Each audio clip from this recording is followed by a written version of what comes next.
Hello hi मेरे प्यारे दोस्तों, सरस्वती माँ पाठशाला में आपका स्वागत है। आज का टॉपिक होगा हमारा चुंबकीय क्षेत्र के गाउस का नियम।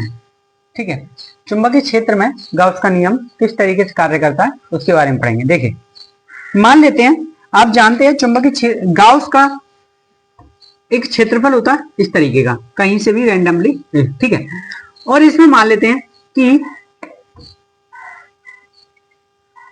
जो एक हमने रॉड रख दिए थे, ठीक है, इस टाइप की, यहां साउथ पोल है, यहां नॉर्थ पोल है। ठीक है, यहां साउथ पोल है, यहां नॉर्थ पोल, यानी कि -m और +m। ठीक है, ये है। ठीक है, तो उसमें आप ये बताइए, इसमें नेट चुंबकीय क्षेत्र कितना होगा? नेट जो चुंबकीय क्षेत्र होगा वो कितना होगा? ठीक है, नेट फ्लक्स यानी कि नेट फाई कितना होगा? नेट फाई कितना होगा यानी कि नेट फाई कितना होगा? ठीक है, तो वो निकालना है। देखिए इसका कारण क्या है। मान लीजिए कि एक रॉड ये है, ये एस पोल है, ये एन पोल है। ठीक है, m + n। आपको पता है कि हमेशा नॉर्थ पोल से यानी कि उत्तर से मैग्नेटिक फील्ड लाइंस निकलती हैं और दक्षिण की तरफ प्रवेश होती हैं। ठीक है, मतलब प्रवेश करती हैं। ठीक है, उत्तर से निकलती हैं, दक्षिण की तरफ प्रवेश करती हैं, और उत्तर से निकलती हैं, दक्षिण की तरफ प्रवेश करती हैं, इस तरीके से। उत्तर से निकलती हैं, दक्षिण की तरफ प्रवेश करती हैं, इस तरीके से, और उत्तर से निकलती हैं, दक्षिण की तरफ प्रवेश करती हैं।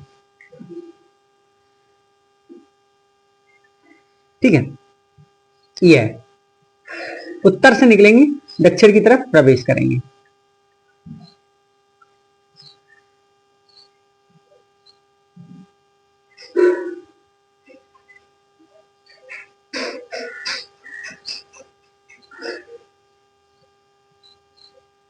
ठीक है, गाउस के नियम से मैग्नेटिक फ्लक्स होगा वो कितना होगा? देखिए, मान लेते हैं कि हम यहां पर गाउस का नियम लगाते हैं, यानी कि एक गाउस का क्षेत्रफल लेते हैं। देखिए, इसमें आप देख रहे होंगे कि इसमें से दो लाइन निकल रही हैं और दो ही बाहर निकल रही हैं, दो अंदर प्रवेश कर रही हैं, दो लाइन अंदर प्रवेश कर रही हैं और दो ही बाहर निकल रही हैं।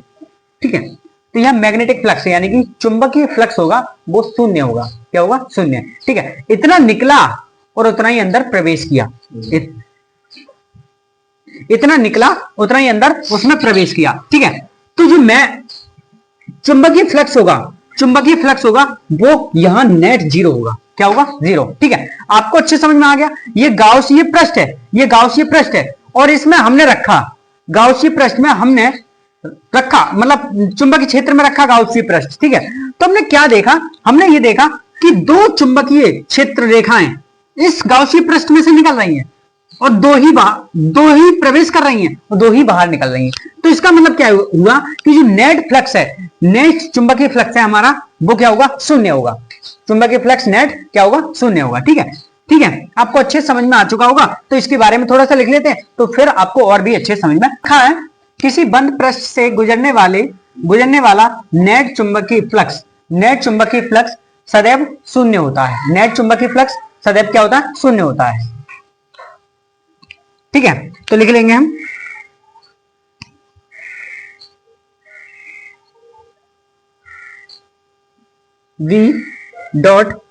V.ds बराबर 0। ठीक है, तो ये क्या होता है? देखिए, मान लेते हैं ये हमारा फ्लक्स है। ठीक है, ठीक है, गाउसी फ्लक्स है, यानी कि गाउसी क्षेत्र है, गाउसी क्षेत्र है, और इसमें एक रॉड रखी हुई है। क्या रखी हुई है? रॉड। ठीक है, S M, S N N. ठीक है, ये माइनस, ये प्लस। ठीक है, ये तो है। अब आप तो जानते हैं कि इसके अंदर से जो भी मैग्नेटिक फील्ड लाइंस निकलेंगे वो उनके जो मान होगा, उनका जो नेट फ्लक्स होगा वो शून्य होगा। नेट फ्लक्स होगा वो शून्य होगा। जैसे कि आप पीछे पढ़ चुके हैं कि प्लस चार्ज की वजह से और माइनस क्यू चार्ज की वजह से जो नेट फ्लक्स होता है वो क्या होता है? नेट फ्लक्स क्या होता है? क्यू के शून्य होता है, यानी क्यू बराबर 0। ठीक है, इसी तरीके से जो हमारा यहां फ्लक्स होगा वो क्या होगा, वो होगा शून्य। ठीक है, क्या होगा, शून्य। ठीक है, वो ही हमने बताने की कोशिश की है। किसी बंद पृष्ठ से गुजरने वाला नेट चुंबकीय फ्लक्स सदैव शून्य होता है। नेट चुंबकीय फ्लक्स क्या होता है, सदैव शून्य होता है। ठीक है, इसके नीचे 2 पॉइंट और है, वो चुंबकीय ध्रुव सदैव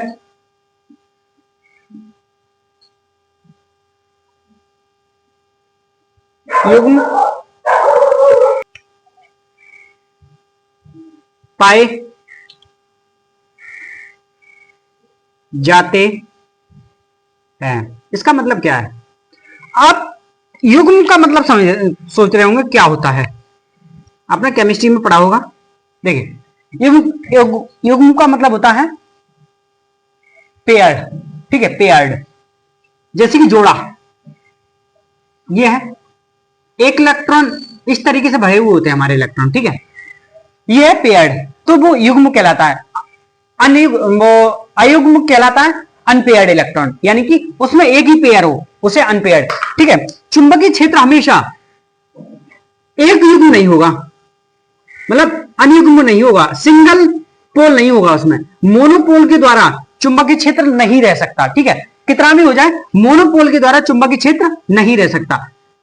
इसे किसी रॉड को भी आप चुंबकीय क्षेत्र रॉड को भी तोड़ोगे तो वो खुद ही अपना पोल क्रिएट कर लेता है। ठीक है, तो यानी कि युग्म पोल होते हैं वो, यानी कि जोड़े वाले पोल होते हैं, हमेशा एक पोल नहीं रह सकता, वो उनके बीच में एक पोल नहीं रह सकता।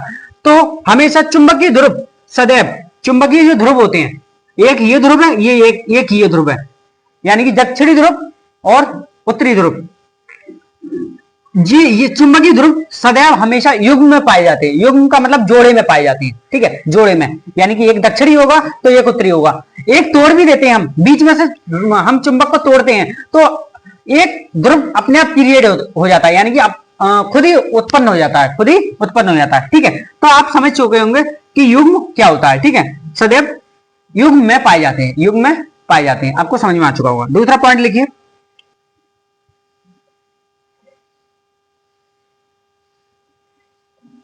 बिलगित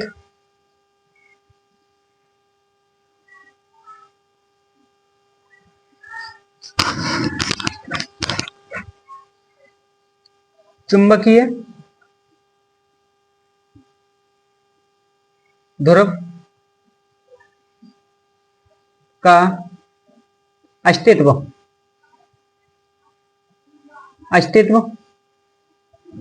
संभव नहीं है। ठीक है, अस्तित्व संभव नहीं है, इसका मतलब क्या है, ये कहना सोच रहे हैं कि जो एकल ध्रुव है, एकल चुंबकीय ध्रुव अस्तित्व संभव नहीं है। ऐसा तो हो ही नहीं सकता कि एक ध्रुव रह सके किसी चुंबक में। ठीक है, चुंबक को आप आपने पीछे पढ़ा है, चुंबक के शायद आप 4 टुकड़े कर दें। ठीक है, तो यहां से करेंगे तो ये एस पोल है, तो ये खुद नॉर्थ पोल बन जाएगा, और ये एस पोल क्रिएट कर लेगा, ये नॉर्थ पोल होगा। ठीक है, और यहां से इसको भी तोड़ दें तो ये इस तरीके से क्रिएट करेगा, एस पोल है, ये नॉर्थ पोल बन जाएगा, ये एस पोल, ये एन पोल। ठीक है, इस तरीके से चुंबक अकेला पोल में नहीं रह सकता है, यानी कि मोनोपोल नहीं क्रिएट कर सकता, एक पोल में नहीं रह सकता, यानी कि एक ध्रुव में नहीं रह सकता। इसका मतलब ये है। ठीक है, एकल विलकित चुंबकीय ध्रुव का अस्तित्व संभव नहीं है, यानी कि एकल ध्रुव नहीं रह सकता किसी चुंबक में, यह अस्तित्व संभव नहीं है। अस्तित्व में संभव नहीं है कि एक ध्रुव, एक किसी चुंबक में एक ही ध्रुव हो, ऐसा संभव नहीं है। ठीक है, यहां तक उतार लीजिए, उसके बाद अगले टॉपिक पे चलते हैं। ठीक है, उतार लीजिए मेरे प्यारे दोस्तों। अगला टॉपिक होगा हमारा चुंबकीय प्रकृति के आधार पर पदार्थों का वर्गीकरण। ठीक है, किस तरीके से चुंबकीय प्रकृति के आधार पर हम पदार्थों का वर्गीकरण करते हैं। देखिए पहले तो एक एग्जांपल लेते हैं। मान लेते हैं कि एक परमाणु है, उस परमाणु में एक नाभिक के चारों तरफ एक इलेक्ट्रॉन घूमता है। ठीक है, नाभिक के चारों तरफ एक इलेक्ट्रॉन घूमता है। उस इलेक्ट्रॉन की गति 2 तरीके की हो सकती है। ठीक है, एक तो एंटी क्लॉकवाइज, एक क्लॉकवाइज। ठीक है, ऐसा नहीं है सीमित हो कि गति एक ही तरीके की होगी। ठीक है, जो इस इलेक्ट्रॉन का चक्रण है, इस इलेक्ट्रॉन का चक्रण है यानी कि गति है, वो दो तरीके की हो सकती है। ये चक्रण है इस इलेक्ट्रॉन का चक्रण, वो दो तरीके का हो सकता है। या तो हो सकता है क्लॉकवाइज, हम मान लेते हैं क्लॉकवाइज, एंटी क्लॉकवाइज हो सकता है, या हो सकता है क्लॉकवाइज। एक नाभिक है, इस नाभिक के चारों तरफ इलेक्ट्रॉन गति करता है तो दो तरीके के चक्रण पैदा करता है। एक तो होता है, मान लेते हैं 1/2 प्लस, और दूसरा करता है -1/2, यही तो करता है। ठीक है, 1/2 प्लस का मतलब होता है कि वो गति कर रहा है, अपनी गति कर रहा है क्लॉकवाइज। ठीक है, और 1/2 माइनस का मतलब होता है वो गति कर रहा है एंटी क्लॉकवाइज। वो गति क्या कर रहा है? Anti clockwise. ठीक है, वो गति कर रहा है एंटी क्लॉकवाइज। ठीक है, अब क्या है, एक इलेक्ट्रॉन में दो प्रकार की गति होती है, एक क्लॉकवाइज, एक एंटी क्लॉकवाइज। इसी तरीके से एक कक्षक में एक इलेक्ट्रॉन क्लॉकवाइज गति करता है तो एक इलेक्ट्रॉन एंटी क्लॉकवाइज गति करता है। यानी कि ये क्लॉकवाइज गति करता है और एक एंटी क्लॉकवाइज गति करता है, यानी कि एक इलेक्ट्रॉन अलग गति कर रहा है, एक इलेक्ट्रॉन अलग गति कर रहा है। तो वो एक ऊपर के लिए गति कर रहा है, एक नीचे के लिए गति कर रहा है। तो इसका मतलब क्या हुआ कि जो इनका मतलब चुंबकीय क्षेत्र आएगा, जो इनका चुंबकीय प्रभाव आएगा, वो क्या आएगा? आप ये बताइए, जो इनका चुंबकीय प्रभाव आएगा वो क्या आ सकता है, क्या आएगा? ठीक है, यानी कि एक ऊपर के लिए गति कर रहा है, एक क्लॉकवाइज एक एंटी क्लॉकवाइज, तो इनका चुंबकीय प्रभाव वो क्या आएगा? वो मेरे प्यारे दोस्तों क्या आएगा? 0। क्यों आएगा? क्योंकि एक क्लॉकवाइज गति कर रहा है, एक एंटी क्लॉकवाइज गति कर रहा है, तो वो इन दोनों को कैंसिल कर देगा ना। कैंसिल करने के बाद 0 आएगा, कैंसिल करने के बाद क्या आएगा? 0। ठीक है, 0 आएगा। उसी तरीके से मान लेते हैं कि एक कक्षक में सिर्फ एक इलेक्ट्रॉन है, इस तरीके से। ठीक है, वो सिर्फ क्लॉकवाइज गति कर रहा है, क्लॉकवाइज। एक कक्षक में एक इलेक्ट्रॉन है, माना एक इलेक्ट्रॉन है, वो क्लॉकवाइज गति कर रहा है, तो इसका जो चुंबकीय प्रभाव है वो क्या आएगा? वो चुंबकीय प्रभाव 0 के बराबर नहीं होगा, क्योंकि इसके बराबर में एक एंटी क्लॉकवाइज वाला नहीं है कैंसिल करने के लिए। ठीक है, मान लेते हैं कि एक इलेक्ट्रॉन इधर गति कर रहा है और एक इलेक्ट्रॉन इधर गति कर रहा है, तो इनका तो 0 आएगा। पर एक इलेक्ट्रॉन इधर गति कर रहा है और इधर वाला कोई नहीं है, इधर वाला कोई गति करने वाला नहीं है, तो यहां 0 के बराबर नहीं आएगा ये, यानी कि ये 0 के बराबर नहीं है। ठीक है, तो मोटी मोटी बात आपको समझ में आ चुकी होगी कि इसे युग्मत इलेक्ट्रॉन यानी कि पेयर्ड इलेक्ट्रॉन कहते हैं, युग्मत, और ये अयुग्मत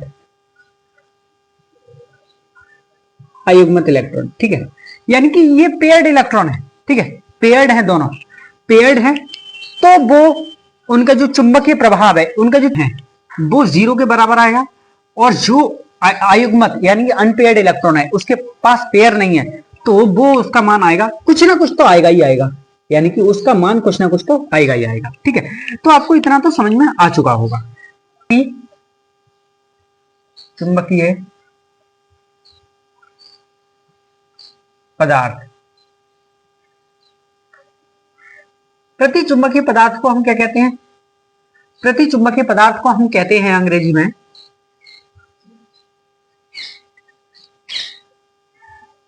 डायमैग्नेटिक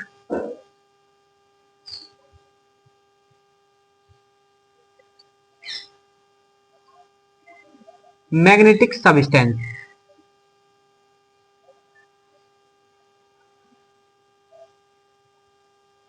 डायमैग्नेटिक सब्सटेंस, ये अंग्रेजी का वर्ड है। प्रति चुंबकीय पदार्थ को हम क्या कहते हैं? Diamagnetic substance. ठीक है, प्रति चुंबकीय पदार्थ को हम क्या कहते हैं मेरे प्यारे दोस्तों? Diamagnetic substance. ठीक है, इसके बारे में देख लेते हैं हम कि देखिए, इसको हम कह सकते हैं जो प्रति चुंबकीय पदार्थ होते हैं, जैसे कि प्रति चुंबकीय इसमें एक चक्कर कर रहा है क्लॉकवाइज, एक चक्कर कर रहा है एंटी क्लॉकवाइज। ठीक है, तो प्रति चुंबकीय है ना, एक दूसरे के विपरीत है, एक दूसरे के विपरीत है। और इसी तरीके से इस कक्षक में एक इलेक्ट्रॉन ऊपर की ओर है, एक इलेक्ट्रॉन नीचे की ओर है, तो प्रति चुंबकीय है ना। ठीक है, तो इनका जो प्रति चुंबकीय का योग है वो 0 आता है। ठीक है, वही लिखना है हमें यहाँ। ऐसे पदार्थ पदार्थ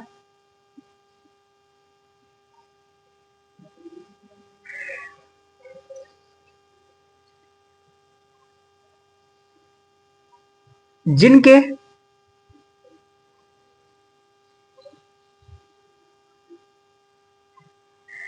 परमाणु का चुंबकीय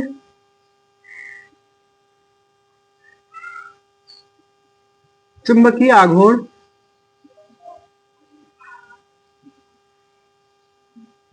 आघूर्ण शून्य के है। ठीक है, लिख सकते हैं आप एम आइटम बराबर शून्य। तो परमाणु का चुंबकीय आघूर्ण शून्य होता है। ठीक है, यानी कि टॉर्क हमारा क्या होगा, शून्य होगा। परमाणु का चुंबकीय आघूर्ण शून्य होता है। ठीक है, नीचे देखिए एग्जाम्पल ले सकते हैं। एग्जाम्पल कौन कौन से, देखिए एग्जाम्पल से आपको समझ में आ जाएगा। बहुत सारे एग्जाम्पल हैं, इजी। कॉपर ले लीजिए, Zn Ag H2O NaCl, ये हमारे सब इसके एग्जाम्पल है। ठीक है, प्रतिचुंबकीय पदार्थ के। ठीक है, आपको समझ में आ चुका होगा। देखिए मैं थोड़ा सा और समझाने की कोशिश करता हूं कि मान लीजिए कि इन्हीं में से एक उठा लेते हैं। ये हमारा कॉपर है। क्या है, कॉपर या Zn, कुछ भी उठा लेते हैं, Zn। ठीक है, Zn है, और Zn में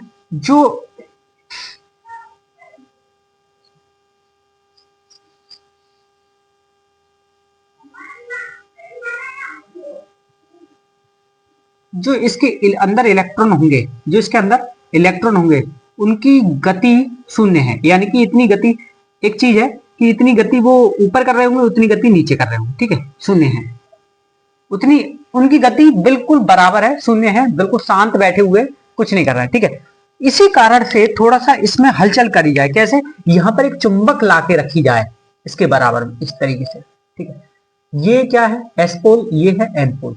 ठीक है, इस तरीके से चुंबक ला के रखी जाए, छड़ चुंबक, सीधा एक चुंबकीय क्षेत्र उत्पन्न किया जाए, तो इसमें क्या होगा, इसके सीधा एक चुंबकीय क्षेत्र उत्पन्न किया जाए तो इसमें क्या होगा, ये सब इसके अंदर जो इलेक्ट्रॉन है, सब इसके अंदर जो इलेक्ट्रॉन है, जो चुंबकीय शक्ति है, वो क्या करेगी, इनके अंदर,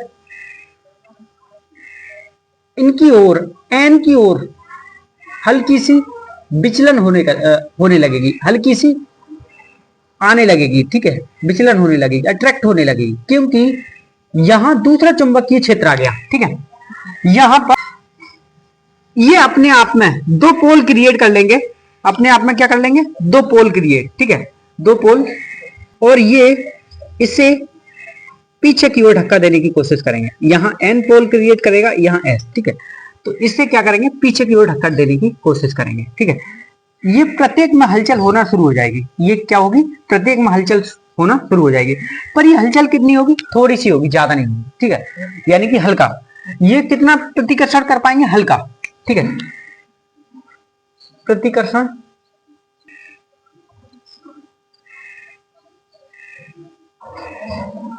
हल्का प्रतिकर्षित कर पाएंगे।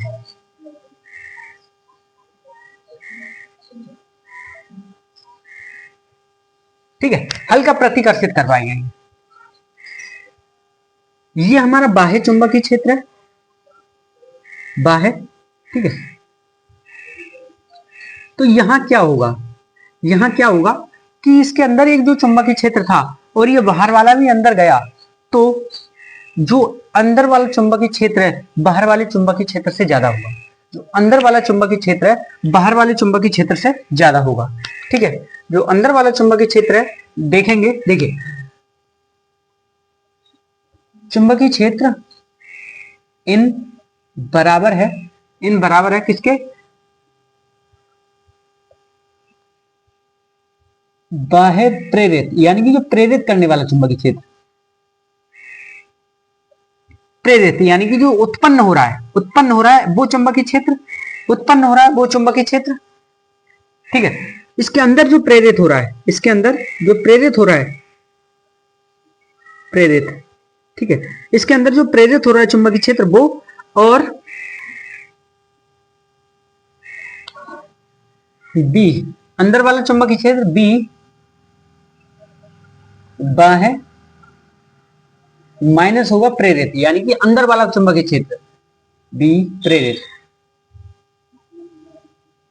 प्रेरित अंदर उत्पन्न हो रहा है चुंबकीय क्षेत्र बड़ा होगा, वो कहां वाला बड़ा होगा, अंदर वाला चुंबकीय क्षेत्र, बाहर वाला। ठीक है, तो बाह्य चुंबकीय क्षेत्र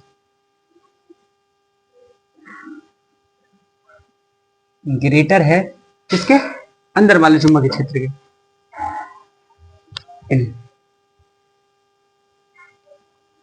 ठीक है, यही तो होगा, अंदर वाले चुंबकीय, बाहर वाला चुंबकीय क्षेत्र ग्रेटर है अंदर वाले चुंबकीय क्षेत्र के। ठीक है, इसकी थोड़ी सी लैंग्वेज लिख लेते हैं, तब तक के लिए देख लीजिए, आगे चलते हैं।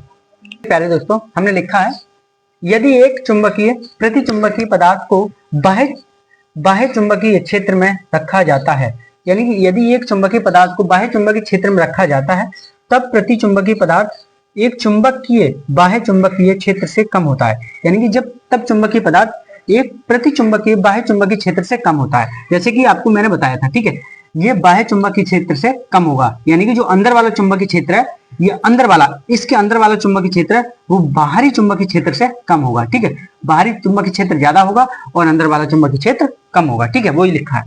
उसके बाद प्रति चुंबकीय पदार्थ क्षण चुंबक अथवा बाह्य चुंबकीय क्षेत्र प्रति आकर्षित करते हैं, यानी प्रतिकर्षित करते हैं, पर हल्का करते हैं, इतना नहीं करते हैं। ठीक है, जो इसके अंदर प्रति चुंबकीय पदार्थ उत्पन्न होगा, यानी कि अभी तो जब हमने रॉड नहीं लगाई थी, जब हमने रॉड इसके अंदर नहीं लगाई थी, इसके बराबर नहीं लगाई थी, तो कोई चुंबकीय क्षेत्र उत्पन्न नहीं हो रहा था। ठीक है, ये अंदर वाले शांत बैठे थे। जैसे ही हमने रॉड लगाई तो ये थोड़ा सा प्रतिकर्षित करने लगे, ये इसको एन वाले को दूर भगाने लगे, पर भगा नहीं सकते क्योंकि इसका फोर्स ज्यादा है, इसका कम है, पर थोड़ा सा हल्का प्रतिकर्षित करते हैं, वही हम कहने की कोशिश कर रहे हैं लैंग्वेज में कि प्रतिकर्षित करता है। ठीक है, आपको अच्छे समझ में आ चुका होगा यहाँ तक। मेरे प्यारे दोस्तों, इस लेक्चर में इतना ही, अगले लेक्चर में मिलते हैं अगले टॉपिक के साथ। तब तक के लिए वीडियो को लाइक कीजिए, वीडियो को शेयर कीजिए, और कुछ ना समझ में आए तो कमेंट कीजिए। कमेंट से भी कुछ काम ना चले तो मेरे वीडियो के डिस्क्रिप्शन में एक कॉन्टैक्ट नंबर है, उस पर कॉल कीजिए और कॉन्टैक्ट कीजिए, आपका सॉल्यूशन जरूर मिलेगा। और चैनल को सब्सक्राइब कीजिए, लगे रहिए और मेहनत कीजिए। कुछ दिक्कत हो तो हम आपके लिए बैठे हुए हैं। धन्यवाद।